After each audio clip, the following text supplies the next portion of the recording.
Hey guys, so I'm here to demonstrate for you today the new Manage Schedules button in SmartPM. That's right, you guys now have the ability to delete, replace, and insert schedules earlier than your latest schedule update. A huge request that we've gotten from all of our customers, and it is finally live for you guys to use. So let's dive right in.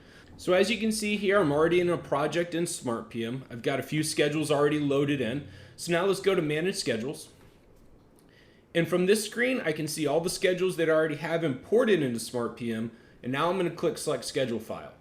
And in this case, I have a schedule that I'm going to want to insert. So this is a schedule that I have that's earlier than my latest schedule updates, which was not possible to do before.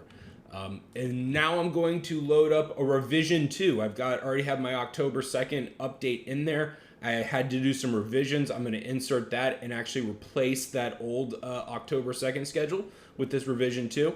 And now I've got 2 new updates as well that I'm going to load in. So I'm going to highlight those 4 schedules. I'm going to click open.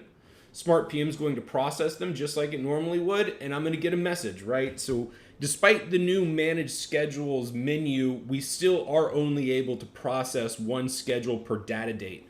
Here it's going to ask me, look, we've got 2 October 2nd updates. Pick one to use. I want to keep my revision 2, so I'm going to press this delete button right there. And I'm going to delete that old October schedule. We see the strike through, so I get that message. And just for an example, let's say I also want to get rid of my May 1st update. I'm going to delete that one too. I have a strike through there. I can see my 4 new schedules that I've imported. I'm going to hit Save Changes. I'm going to review this menu, and I'll click OK. And now my project's rebuilding, and I'll get my emails when it's finished.